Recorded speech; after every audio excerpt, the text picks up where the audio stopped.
جس وقت پرویز مشرف صاحب پاکستان پہ حکمران تھے، خورشید محمود قصوری صاحب کی اس وقت کے جو اسرائیلی فارن منسٹر تھے سلون شلوم، ان کے ساتھ ملاقات ہوئی تھی، اور وہ ملاقات ظاہر ہے کہ تعلقات نارملائز کرنے کے حوالے سے کچھ انکنفرمڈ رپورٹس ہیں کہ عمران خان صاحب کے دور میں بھی شاید کوئی شخص جو ہے اس نے ٹریول کیا پاکستان سے اور اپنے برٹش پاسپورٹ کو یوز کرتے ہوئے اس نے اسرائیل میں لینڈ کیا۔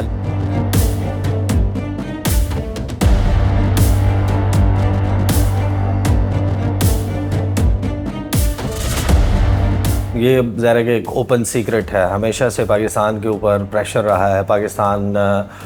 کے ساتھ کوششیں کی جاتی رہی ہیں، ڈپلومیٹک کوششیں بھی ہوئی ہیں، انٹرنیشنل ایفرٹس بھی ہوئے ہیں کہ پاکستان اسرائیل کے ساتھ تعلقات نارملائز کرے۔ جس وقت پرویز مشرف صاحب پاکستان پہ حکمران تھے، خورشید محمود قصوری صاحب کی ایک ٹرکش آپ سمجھیں کہ انیشیٹو کے تحت اس وقت کے جو اسرائیلی فارن منسٹر تھے سلون شلوم، ان کے ساتھ ملاقات ہوئی تھی، اور وہ ملاقات ظاہر ہے کہ تعلقات نارملائز کرنے کے حوالے سے تھی، لیکن اس سے بھی پہلے JUIF کے جو لیڈر ہیں اجمل قادری صاحب، انہوں نے کنفرم کیا کہ انہیں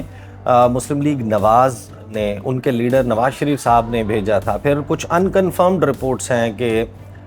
عمران خان صاحب کے دور میں بھی شاید کوئی، لیکن یہ انکنفرمڈ ہے کہ کوئی شخص جو ہے اس نے ٹریول کیا پاکستان سے اور اپنے برٹش پاسپورٹ کو یوز کرتے ہوئے اس نے اسرائیل میں لینڈ کیا، لیکن کیونکہ اس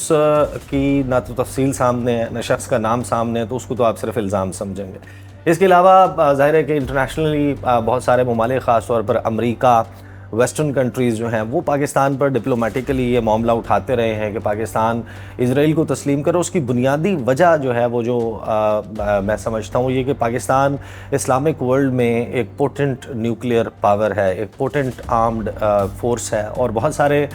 دیگر جو مسلم ممالک ہیں وہ پاکستان کی طرف دیکھتے ہیں اپنی جو فارن پالیسی ہے اس کے حوالے سے، اور اگر پاکستان فار دیٹ میٹر اسرائیل کو تسلیم کر لیتا ہے، اس کے ساتھ نارملائز کر لیتا ہے، تو پھر یوں سمجھیں کہ پاکستان بارش کا وہ قطرہ ثابت ہوگا جس کو دیکھتے ہی دیکھتے پھر بہت سارے ممالک پاکستان کو دیکھتے ہوئے مسلم ممالک فالو کریں گے۔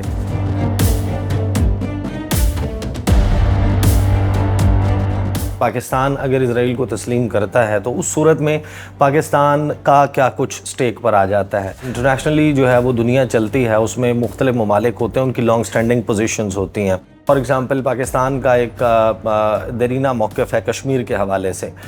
کشمیر کے حوالے سے اقوام متحدہ کی قراردادیں موجود ہیں، اسی طریقے سے جو اسرائیل پیلسٹائن کانفلکٹ ہے اس کے اوپر قراردادیں موجود ہیں۔ پاکستان کی اسٹیٹڈ پوزیشن یہ ہے کہ اسرائیل اور فلسطین کے درمیان جو مسئلہ ہے اس کو ایک 2 اسٹیٹ سولوشن، 2 ریاستی حل پاکستان اس کی بات کرتا ہے، جس میں پاکستان کہتا ہے کہ پری 1967 بارڈرز کے جو 1967 سے پہلے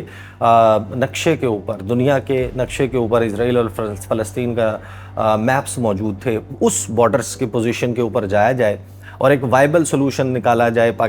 فلسطین کے عوام کے امنگوں کے مطابق، جس میں ایسٹ یروشلم جو ہے مقبوضہ بیت المقدس وہ ہو کیپٹل فلسطین کا۔ تو یہ ریاستیں جس وقت تک قائم نہیں ہوتی، اور اگر پاکستان اس پوزیشن سے ہٹتا ہے تو پھر اس کا مطلب یہ ہے کہ آپ نے ایک دفعہ کمپرومائز کر دیا تو پھر آپ کا کشمیر کے اوپر بھی کمپرومائز ہے، اور انٹرنیشنل ڈسپیوٹس کے حوالے سے بھی پھر OIC کی جو پوزیشن ہے، پاکستان اس کا فاؤنڈنگ ممبرز میں سے ہے، بنانے والوں میں سے ہے، جو آرگنائزیشن آف اسلامک کانفرنس ہے، وہ اس کا بننا ہی اسی بنیاد کے اوپر ہے، اسرائیل اور فلسطین کی جو کانفلکٹ ہے اس کی بنیاد پر ہے۔ تو اس سے بیک ٹریک کرنا، اس سے ہٹ جانا، پھر کون سا بائنڈنگ فیکٹر ہوگا اور کیا اتنے سال ہر سال کی یہ جو کانفلکٹ ہے اس کے اوپر اس طریقے سے کمپرومائز کرنا، I don't think that's happening. اگر آپ 10,000 سال پرانی، 15,000 سال پرانی، 5,000 سال پرانی کسی کانفلکٹ کو آج سلجھانے بیٹھیں گے تو اس میں مسائل تو آئیں گے، لیکن جب آپ ان کے ڈیزائنز دیکھتے ہیں وہ لارجر ڈیزائنز ہیں، وہ ہے گریٹر اسرائیل کے۔ گریٹر اسرائیل میں جارڈن بھی شامل ہے، اس میں سیریا پورے کا پورا شامل ہے، اس میں عراق سے لے کے ایران کے بارڈر تک وہاں کے ایریاز شامل ہیں، کویت جو ہے وہ شامل ہے، سعودی عرب کا علاقہ شامل ہے، ایجپٹ شامل ہے۔